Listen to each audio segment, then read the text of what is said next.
Hello friends, let's talk about the poem Ode on a Grecian Urn, written by John Keats. Now let me tell you a few things about John Keats. Keats is one of the later romantic poets, or the younger romantic poets, the other two being Percy Bysshe Shelley and Lord Byron. And Keats unfortunately was very short lived. He died when he was just 26 in 1821, and he has left an oeuvre of wonderful poems for us to remember him by. Keats took his poetic art very seriously, and he has discussed the art of poetry and what poetry should mean and what poetry should be about, what poetry should deal with. So he has discussed the art of poetry and the process of poetry writing in many letters written to his brothers, his two brothers, and to his friends. And it is there that Keats, in one of the letters, that he talks about negative capability. So whenever I talk about Keats, I always make it a point to mention this concept of negative capability, because that is a very important concept, at least for a student of literature. He says that this is what he has said about negative capability in his one of his letters. He says that Shakespeare possessed negative capability enormously. I mean negative capability, that is, when a man is capable of being in uncertainties, mysteries, doubts, without any irritable reaching after fact and reason. So what he means is that an artist essentially should be able to access truth without the pressure and framework of logic or science. That is, an artist should be able to, at least for a time being, you have the concept of the willing suspension of disbelief of Coleridge. So here too he felt that an artist should be able to, for at least for some time, suspend his uncertainties, mysteries and doubts to and avoid an irritable reaching after fact and reason, and just allow his spontaneity and his imagination to work. He believed that poetry should be very, very spontaneous and natural, and I remember there is in Keats's words that poetry should come as naturally as leaves come to trees. So that is where we relate his negative capability, the idea that there should not be an irritable reaching after fact and reason. So he says, I'll just read a few more lines from in his own words.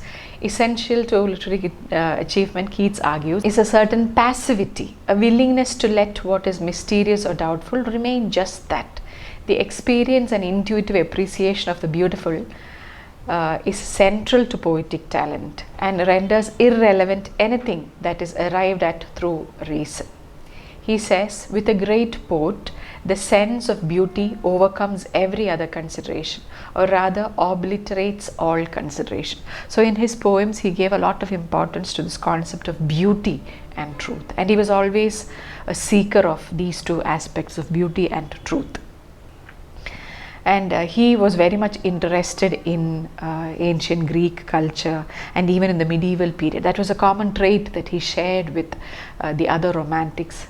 He was very much attracted to ancient mythological tales and stories, the stories of knights and damsels in distress, and many of his poems deal with such topics. And now coming to this particular poem titled Ode on a Grecian Urn, it is considered to be one of his most famous odes, and it was written somewhere between April and May 1819, and it is that period, that is between this April and May 1819, is considered to be the most remarkable period of Keats's creative life.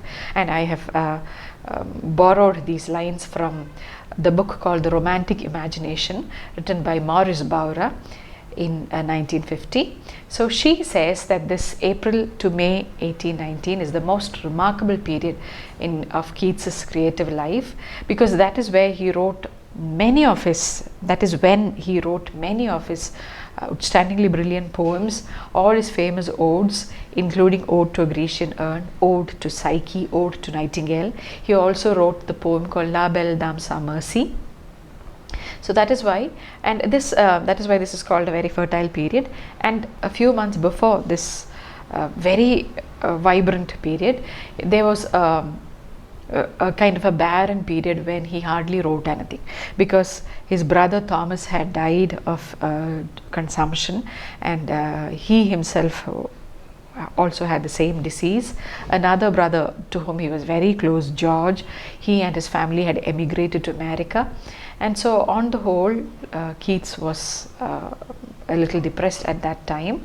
And so it is immediately following that period that we have this very fertile, after a bout of depression, then he came back. That is when he wrote all these very beautiful poems. Now this poem was composed, Ode on a Grecian Urn was composed in 1918 when Keats was just 23 years old, and it was published in July 1819 in a journal called Annals of the Fine Arts. And it is one of the most discussed poems of Keats. It is variously interpreted and it is variously judged. Some consider it brilliant, others consider it absolutely useless too. And now coming specifically to this particular poem, Keats was very much interested in Greek art and read a lot about Greek art, and it is said that he had read a book written by F. and P. Piranesi. It was a book on ancient monuments, and he read this book when he was in Italy, and he even his friend even recalls that he made a tracing of an urn, a Grecian urn, in one of his notebooks, and the book spoke about ancient Greek sculptures and ancient Greek friezes and urns. An urn, of course, is a kind of a vessel that was used in ancient Greece for daily purposes of storage. We also hear about urns in which the ash and the bones of the mortal remains of dead people were stored, and so they were decorated with pictures of pastoral scenes or Greek gods, and some such designs were usually etched or carved or sculpted onto these urns. And because he was very interested in Greek art, it is also said that Keats visited the British Museum to see the Elgin Marbles.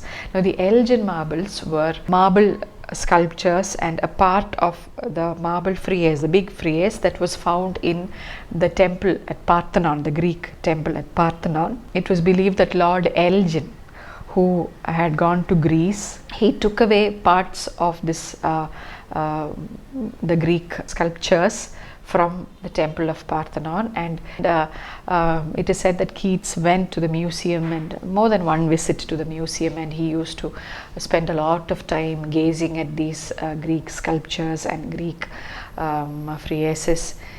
And he also wrote a poem on seeing the Elgin Marbles for the first time.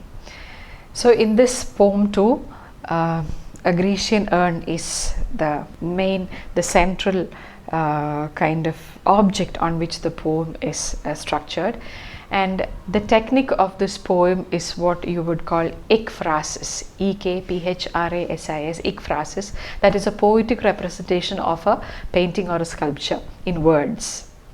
That is a meditation of one medium of art on another medium of art. Here it is a poetry that meditates on another medium, that is sculpture. And it is a poem that consists of 5 stanzas. Each stanza contains 10 lines, and the rhyme scheme, the first 7 lines invariably have the same rhyme scheme, A, B, A, B, C, D, E, but the last 3 lines have varied patterns. The first stanza is DCE, then it is CED, CED, CDE and DCE. So you can see there in the last 3 lines of each stanza the pattern varies, otherwise it is AB, AB, CDE. Now let us look at the poem, and it has of course a very definite structure. It has 3 parts, we can say. The first stanza, it tells us, it introduces us to the subject.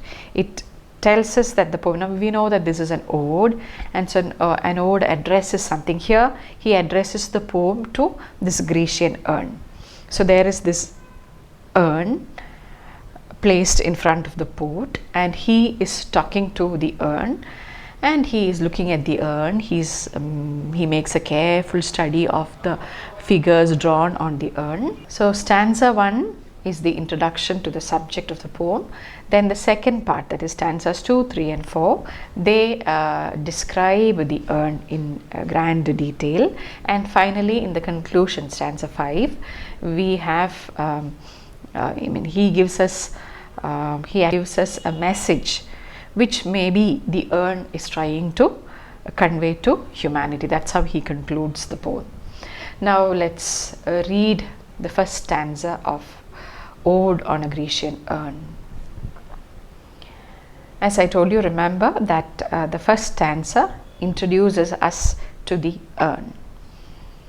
He is addressing the urn. This is how he begins. Thou still unravished bride of quietness, thou foster child of silence and slow time, Sylvan Historian, who canst thus express a flowery tale more sweetly than our rhyme? What leaf-fringed legend haunts about thy shape, of deities or mortals, or of both, in Tempe or the dales of Arcady? What men or gods are these? What maidens loth? What mad pursuit? What struggle to escape? What pipes and timbrels? What wild ecstasy? So that is the first stanza. And so he addresses the Grecian urn as an unravished bride of quietness. So quietness, because the urn has been silent all these years. Now this urn that he has in mind is something that is akin to an urn which was made by the ancient Greek sculptor called Sosobios. So he lived somewhere in 547 BC. So an ancient urn. So he must have seen an urn of Sosobios in the museum, and so he models his urn on that particular urn. And I told you about how he had even attempted tracing out an urn. But this urn is very different. This urn of Keats's poem is very different from the real urn, because on a real urn you would find the same design on all sides. But then, just like you would have it on a teacup, for instance, that is something that we have at home. So on a teacup, we know that the same design is drawn on all sides. It's not as if each side has a different design, because that would be very difficult for the people who make the teacups. Same way, even when you take China teacups, it's always the same design on all sides. But in Keats's urn, which is purely a figment of his imagination, he makes it a very unique urn, because it has 3 different pictures or designs on the 3 sides of the urn. And here he says that it is a bride of quietness because it is an urn that has remained intact and silent all these years. It is unravished because it has been preserved intact. No damage has occurred to it, and so it is unravished. It is a bride of quietness because it is wedded, it is married to quietness, to silence. It has been preserved in the museum for a long time, uh, um, for generations, because 547 BC is ages away from the time that Keats lived, and so the urn is married to quietness. It has been remaining silent all these years, and it is still unravished because it is still preserved intact with no damage whatsoever. Thou foster child of silence and slow time.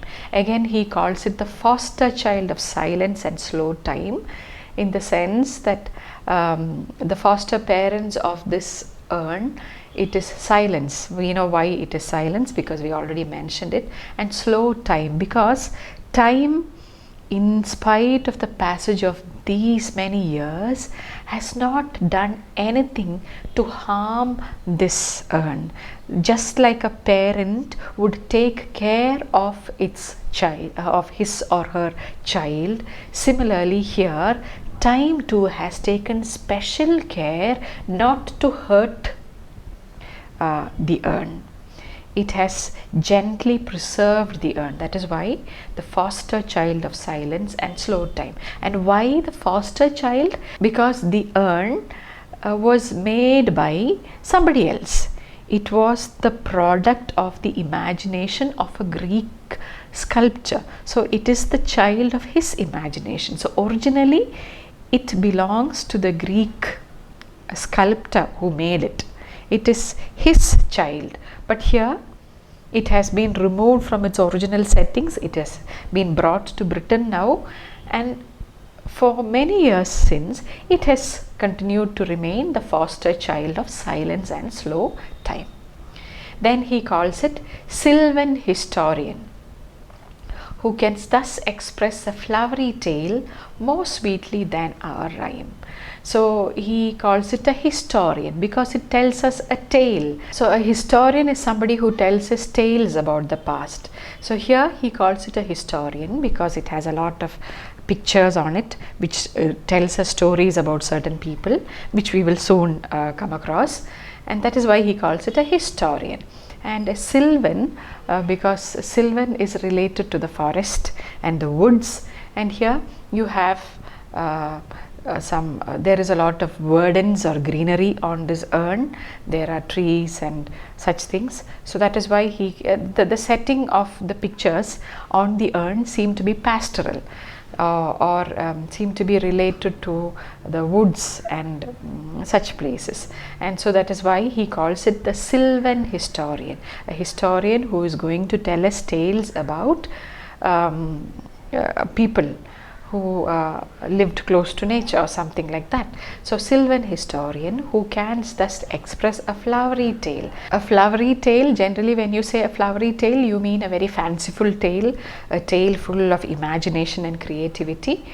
So he says that this Sylvan Historian or this urn has the capacity to express a flowery tale more sweetly than our rhyme. So this sculpture is able to better express the story of these people on the urn much better than a poet would be able to do. Our rhyme here means poetry, and so this historian, Sylvan Historian, tells us a beautiful story. It narrates the story in a more attractive manner than a poet would be able to do it. And then from here onwards he asks us a series of questions, not asks us, he asks the urn a series of questions. He asks, what leaf-fringed legend haunts about thy shape of deities or mortals, or of both, in Tempe or the dales of Arcady? So he asks the urn, what are all these designs? You have leaf-fringed legend. So maybe you can see some trees. Now you should also remember that this urn actually doesn't exist. It only exists in Keats's mind. And when we read this poem, it should also start existing in our mind. Each one of us, when we read the poem, the Grecian Urn, should be able to see this urn in our mind's eye. So I have a very colorful picture of this urn in my mind as I read, and so I would request that you too form your own urn in your mind. So here we have a leaf fringed. So we have trees, maybe you have the branches of trees and you have leaves. And usually another thing is that those days these urns, the original urns, were not very colorful, because it was very difficult those days to make colors. I guess the art of mixing colors and making colors that can last for a long time, it came much later.